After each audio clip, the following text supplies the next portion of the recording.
Perencanaan keuangan jangka pendek. Di sini saya dipercayakan teman-teman untuk menjadi moderator. Materi pertama yaitu memperkirakan kebutuhan keuangan jangka pendek. Yang kedua, the matching principle. Yang ketiga, pendanaan jangka pendek dengan pinjaman bank. Yang keempat, pendanaan jangka pendek dengan commercial paper. Yang kelima, pendanaan jangka pendek dengan utang yang aman atau secure financing. Disampaikan oleh saya sendiri. 1. Memperkirakan kebutuhan keuangan jangka pendek. Salah satu materi manajemen keuangan bisnis. Bagi manajemen keuangan fungsi perencanaan, ini berarti bahwa ia harus melakukan perencanaan keuangan. Kondisi perencanaan keuangan juga harus dipahami oleh manajer produksi. Dalam kegiatan perencanaan keuangan bisnis plan, biasanya didahului dengan kegiatan melakukan perakiraan atau forecasting tentang apa yang diharapkan akan menjadi di masa yang akan datang.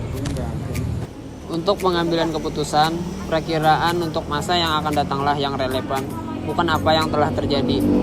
Meskipun demikian, kita sering menggunakan kejadian historis sebagai titik tolaknya. Meskipun dapat juga kita menggunakan dasar pertimbangan lain.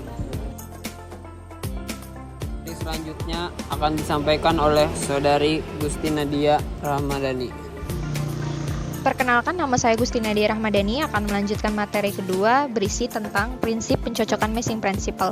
Prinsip pencocokan matching principle adalah prinsip akuntansi bahwa pengeluaran harus diakui ketika pendapatan yang terkait diakui. Tujuannya adalah untuk menyajikan secara akurat laba bersih untuk periode akuntansi. Misalnya, upah dan bahan bangunan dibeli untuk membangun properti sewaan, disusutkan selama periode bangunan untuk menghasilkan pendapatan sewa, bukan selama periode konstruksi. Dalam hal ini, perusahaan mengakui pendapatan ketika penyewaan properti sehingga biaya yang terkait dengan properti perlu disusutkan pada saat yang sama. Mengapa matching principle itu penting? Melalui pencocokan pengeluaran dan pendapatan, laporan keuangan dapat mewakili hasil operasi yang lebih akurat. Prinsip ini membantu menghindari penyimpangan dalam posisi keuangan dan meningkatkan kualitas laporan keuangan. Konsep pencocokan sedikit berbeda dari konsep akrual.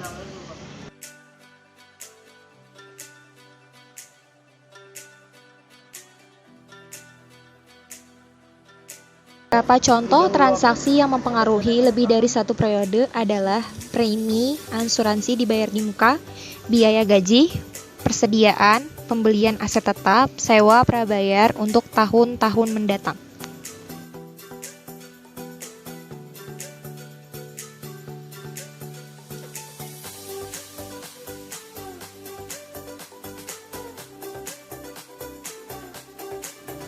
Materi selanjutnya akan disampaikan oleh Saudari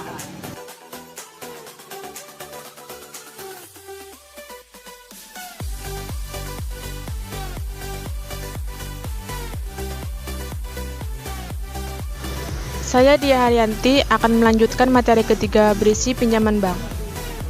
Bank sebagai sumber utama pendanaan yang dapat memberikan pinjaman jangka pendek tanpa jaminan untuk usaha. Pinjaman bank merupakan short time, yaitu pinjaman jangka pendek tanpa jaminan yang digunakan untuk membiayai piutang dan persediaan pada saat kebutuhan modal meningkat secara musiman. Diharapkan piutang dan persediaan dapat menjadikan secara cepat, sehingga dana yang dibutuhkan untuk membayar pinjaman dapat diperoleh dengan sendirinya.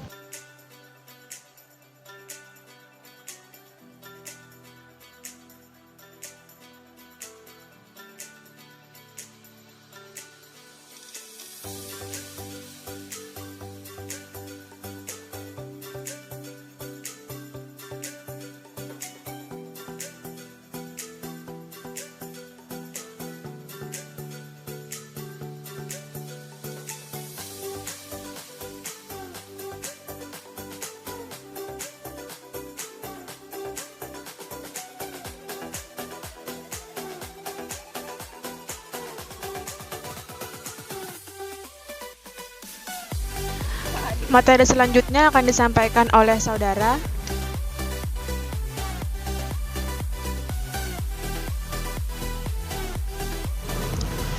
Saya Rahman Ansari akan melanjutkan materi keempat berisi surat berharga atau commercial paper. Merupakan salah satu bentuk pembiayaan jangka pendek yang terdiri dari promes tanpa jaminan yang dikeluarkan oleh perusahaan yang memiliki standar kredit yang tinggi. Umumnya, hanya perusahaan-perusahaan besar saja dengan kondisi keuangan dan reputasi yang baik yang dapat menerbitkan commercial paper.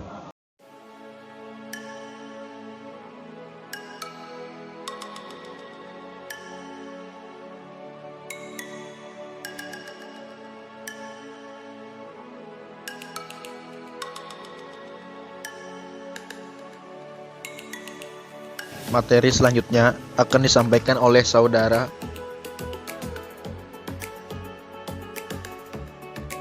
Saya Ramjani akan melanjutkan materi kelima yang berisi tips melakukan rencana keuangan jangka pendek yang perlu Anda perhatikan. Biasanya, jika Anda ingin membeli sesuatu baik itu kendaraan hingga barang lainnya, tentu saja Anda akan menabung terlebih dahulu. Ternyata, untuk melakukan perencanaan keuangan pun memiliki beberapa cara tersendiri.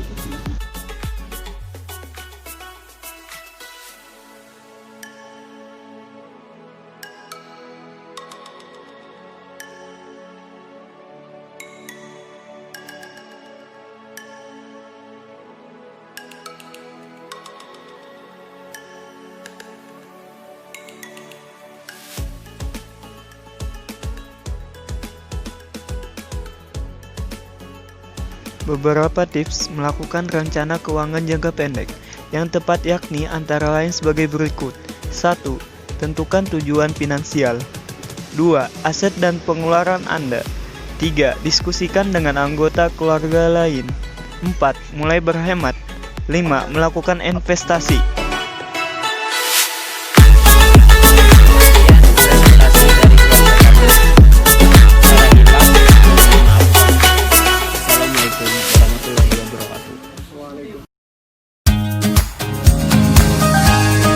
Selamat pagi semuanya. Pagi, Pak. Rapatnya sudah bisa kita mulai ya. Loh. Ini kok pada berdekatan begitu duduknya? Hayo pada jaga jarak. Kalian ini di ruangan kerja saja sudah kita partisi biar kerjanya ndak perlu nempel-nempel begitu. Malah di sini deket-deketan. Dikandani kok ngeyel. Iya, Pak Jako. Maaf, kita masih suka lupa dengan himbauan adaptasi kebiasaan baru. Mas Adi juga lupa pakai masker ya. Iya, Pak. Ketinggalan di meja saya. Yo wis, ambil dulu maskernya, terus dipakai. Masker itu wajib dipakai setiap saat ketika kita berada di luar rumah, kecuali pas sedang makan dan minum. Ngomong-ngomong, kalian ini sudah pada cuci tangan belum ya? Waduh, petugas kebersihan kantor ini sudah pada rajin loh membersihkan kantor kita sesering mungkin dengan desinfektan. Masa kalian gak rajin CTPS juga? Sekarang kalian cuci tangan dulu yang bersih, pakai sabun. Kemudian bilas dengan air bersih mengalir. Loh, ini kok saya jadi sendirian ini? Jadi meeting apa ndak toh ini? Penting bagi kita untuk membiasakan diri mulai dari sekarang beradaptasi dengan kebiasaan baru. Kesehariannya sih sama, tata caranya saja yang agak berbeda.